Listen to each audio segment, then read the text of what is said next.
Dear learners, welcome back. In this video, we are going to learn about what is capillary water, what is surface tension, and the action of capillarity. Okay, we are going to learn all these topics. Now, first of all, what is capillary water? Capillary water is the soil moisture in the interstices and the voids of the soil due to capillary action. Now, what is that capillary action and what is that capillary water? Let's understand with the help of a diagram in a more detailed way. So, suppose as shown in the figure, this is a section of the soil. A vertical section of the soil has been shown here. So, here is the groundwater table. This is the groundwater table, and the water below it, this is all called free water or groundwater.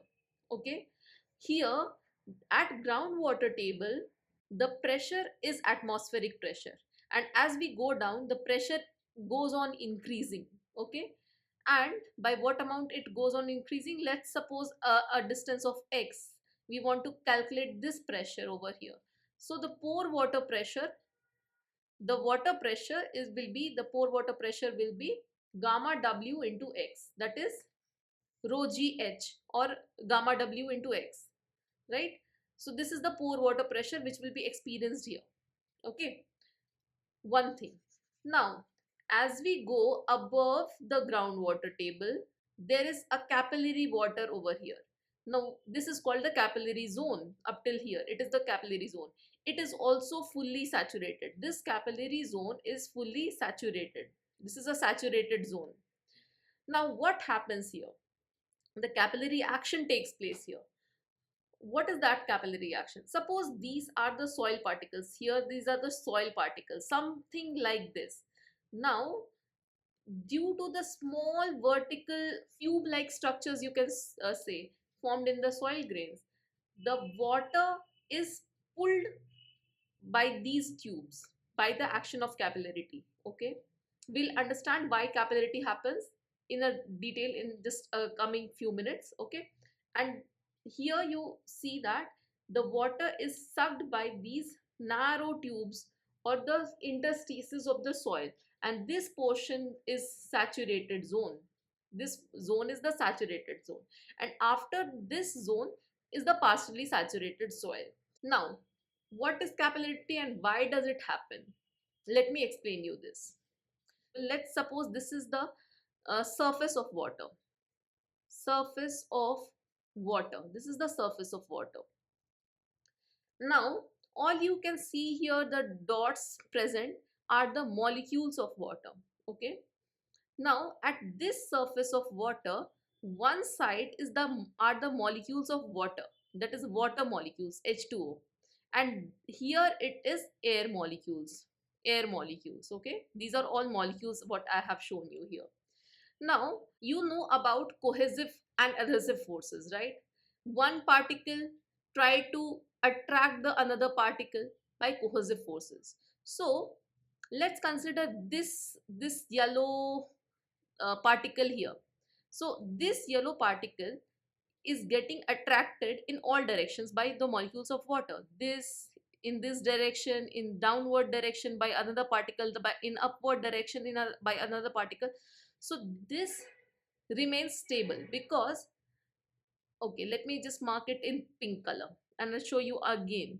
This pink particle is experiencing the attractive forces of equal magnitude from all directions. Okay, so some particles here is attracting this, some particles here is attracting, so it is experiencing equal forces in all directions by the similar kind of molecules present here. Okay, so all these molecules, so this due to the similar forces, all these forces get nullified and these particles remain at the same position. But what happens to the surface molecules? Let's see this surface molecule. I'm showing this in purple color. If we analyze this surface molecule is having water molecules in these directions. Okay, but there are air molecules above it. There are air molecules above it which is trying to attract these by adhesive forces. Adhesive forces means these are forces between air molecules and a water molecule, and cohesive forces means the water molecules are attracting each other. Okay, these all the purple molecules are the water molecules and the white dots are the air molecules. Now you see that the force of attraction between water and air is weak. This force is a weak force, while the force between water and water are strong forces. Due to this, what will happen? There is a net force in the downward direction. There is a net force in the downward direction. Now, due to that net force in the downward direction, the entire surface of water goes like this, because it will try to attain a minimum surface area. Okay, everything tries to attain a minimum surface area, so the surface of the water makes a curved surface like this. Okay, and due to this, a force called the tension force or the surface tension is developed. This is the surface tension which is developed at the surface of the water due to the imbalance in the attractive forces on the surface molecules. I hope you understood this. Understood? Now, whenever in the surface of water, what we do, whenever we insert a capillary tube, what is a capillary tube? A small tube with a very small diameter, the water here gets sucked in and it rises a certain level, and this action is known as capillary action, and this arises due to the surface tension. And what is surface tension? I have just explained to you. Okay, now imagine this zone where capillary action is taking place. The soil particles are forming, these soil particles are forming small capillary tubes, and these capillary tubes are attracting the water in the upward direction. So why is it so? Because of the capillary action. And here the pressure is atmospheric pressure, and the water has a surface tension here. So whenever the soil particles having small interstices between them, they meet the water table, the water gets attracted in the capillary zone. Okay, now let's understand something further. So here what I have done is that I have made a small capillary tube. The diameter of this capillary tube is d. This is the surface of water having surface tension, and here the pressure is 0, or the atmospheric pressure, ATM, atmospheric pressure. Okay, now whenever this uh, surface of the water having the surface tension is met with a capillary tube, the water rises in the tube by the capillary action, and this happens due to there is a net tensile force here. There's a net tensile force, and this tensile force attracts the water in the upward direction, but it will not go indefinitely in the upward direction. Why? Because it will meet equilibrium. And what is the downward dragging force which will cause the equilibrium? The downward dragging force is the weight of the water in this capillary tube.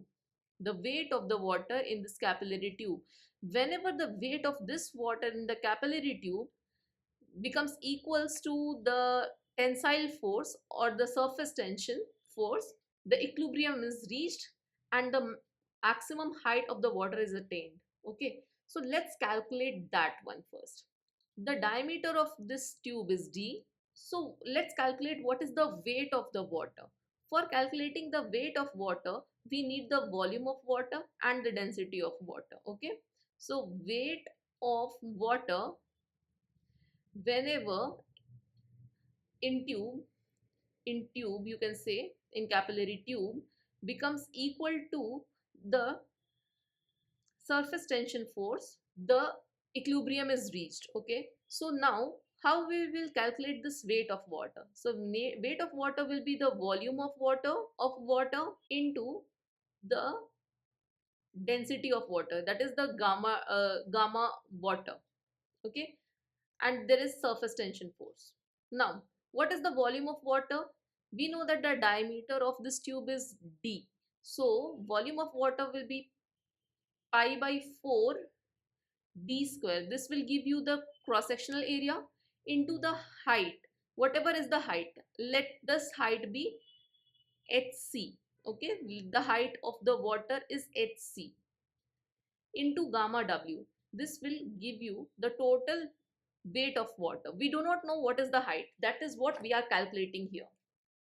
Now, what about the surface tension force? You see, this angle here, let this be alpha. Okay, let this be alpha. Now, if you look from the top, here you place your eye. This is the eye I have made. So this, please do not mind the diagram. This is the eye, and if you are looking from the top, what will you see? You will see a perfectly round shape. Okay, perfectly round shape, and T is acting.